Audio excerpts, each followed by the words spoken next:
என்னோட தொழில் என்னன்னா பஸ் ஸ்டாண்டில் தெருவில் கயிறில் நடக்கிறோம். அந்த மாதிரி பஸ் ஸ்டாண்டில் வந்து ட்ரம்ஸ் அடிச்சுட்டு ஆடிட்டு இருப்பாங்க, காசு கேட்குறது. அந்த மாதிரிலாம் நிறைய இடத்துல நான் போய் காசு கேட்டு நின்றுருக்கேன். நிறைய பேர் அந்த பொண்ணை வந்துட்டு வேற மாதிரி பார்த்து பஸ் ஸ்டாண்டில் போய் காசு கேட்டிருக்கேன். எனக்கு வந்துட்டு பசிக்குது, எனக்கு காசு வேணும் அப்படின்ட்டு போய் கையேந்தி நின்றுருக்கேன். அந்த அளவுக்கு இருந்த என்ன இன்னைக்கு இங்கே கொண்டு வந்திருக்குன்னா, முதல்ல வந்துட்டு படிப்பு, ஸ்போர்ட்ஸ், ஜிம்னாஸ்டிக்ஸ் தான் முக்கியம். காலேஜ் முடிச்சுட்டு நின்றுட்டு இருந்தப்போ என்ஐசி எக்ஸாம் படிங்க அப்படின்னு சொல்லிட்டு என்னோட கோச் சொல்லியிருந்தாங்க. NIC exams national institute soil நான் படிச்சுட்ருக்கேன்.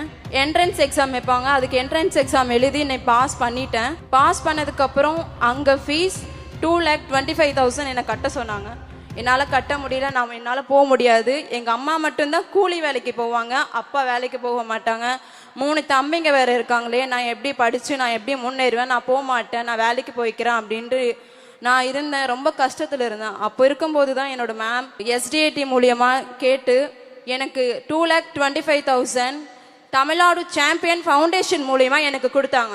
அந்த பணத்தில் தான் நான் என்ஐசி டிப்ளமா கொல்கட்டாவில் நான் இப்போ படிச்சுட்ருக்கேன். நான் இப்போ கொல்கட்டாவில் போய் நான் சொன்னேன், இந்த மாதிரி தமிழ்நாடு சாம்பியன் ஃபவுண்டேஷனில் வந்துட்டு எனக்கு ஸ்பான்சர்ஸ் பண்ணி தமிழ்நாடு கவர்மெண்ட் எனக்கு கொடுத்துருக்கு. சிஎம் சார் மூலியமாக அந்த ஸ்கீம் கொண்டு வரலன்னா நான் அந்தளவுக்கு இருந்திருக்க மாட்டேன். உதயண்ணாவும் ஹெல்ப் பண்ணாமல் இருந்திருந்தா அவ்வளோதான், நான் என்னோட லைஃபு திசை மாதிரி போய் வேற. என்னோட தொழில் என்னன்னா பஸ் ஸ்டாண்டில் தெருவில் கயிறில் நடக்கிறோம். அந்த மாதிரி பஸ் ஸ்டாண்டில் வந்து ட்ரம்ஸ் அடிச்சுட்டு ஆடிட்டு இருப்பாங்க, காசு கேட்குறது. அந்த மாதிரிலாம் நிறைய இடத்துல நான் போய் காசு கேட்டு நின்றுருக்கேன். நிறைய பேர் அந்த பொண்ணை வந்துட்டு வேற மாதிரி பார்த்து பஸ் ஸ்டாண்டில் போய் காசு கேட்டிருக்கேன். எனக்கு வந்துட்டு பசிக்குது, எனக்கு காசு வேணும் அப்படின்ட்டு போய் கையேந்தி நின்றுருக்கேன். அந்த அளவுக்கு இருந்த என்ன இன்னைக்கு இங்கே கொண்டு வந்திருக்குன்னா, முதல்ல வந்துட்டு படிப்பு, ஸ்போர்ட்ஸ், ஜிம்னாஸ்டிக்ஸ் தான் முக்கியம். காலேஜ் முடிச்சுட்டு நின்றுட்டு இருந்தப்போ என்ஐசி எக்ஸாம் படிங்க அப்படின்னு சொல்லிட்டு என்னோட கோச் சொல்லியிருந்தாங்க. NIC exams national institute soil நான் படிச்சுட்ருக்கேன்.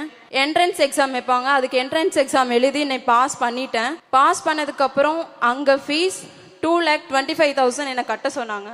என்னால் கட்ட முடியல, என்னால் போக முடியாது. எங்கள் அம்மா மட்டும்தான் கூலி வேலைக்கு போவாங்க, அப்பா வேலைக்கு போக மாட்டாங்க. 3 தம்பிங்க வேறு இருக்காங்களே, நான் எப்படி படித்து நான் எப்படி முன்னேறுவேன், நான் போக மாட்டேன், நான் வேலைக்கு போய்க்கிறேன் அப்படின்ட்டு நான் இருந்தேன். ரொம்ப கஷ்டத்தில் இருந்தேன். அப்போ இருக்கும்போது தான் என்னோட மேம் எஸ்டிஏடி மூலியமாக கேட்டு எனக்கு 2,25,000 தமிழ்நாடு சாம்பியன் ஃபவுண்டேஷன் மூலியமாக எனக்கு கொடுத்தாங்க. அந்த பணத்தில் தான் நான் என்ஐசி டிப்ளமா கொல்கட்டாவில் நான் இப்போ படிச்சுட்ருக்கேன். நான் இப்போ கொல்கட்டாவில் போய் நான் சொன்னேன், இந்த மாதிரி தமிழ்நாடு சாம்பியன் ஃபவுண்டேஷனில் வந்துட்டு எனக்கு ஸ்பான்சர்ஸ் பண்ணி தமிழ்நாடு கவர்மெண்ட் எனக்கு கொடுத்துருக்கு. சிஎம் சார் மூலியமாக அந்த ஸ்கீம் கொண்டு வரலன்னா நான் அந்தளவுக்கு இருந்திருக்க மாட்டேன். உதயண்ணாவும் ஹெல்ப் பண்ணாமல் இருந்திருந்தா அவ்வளோதான், நான் என்னோட லைஃபு திசை மாதிரி போய் வேற இடத்துல நின்றுப்பேன்.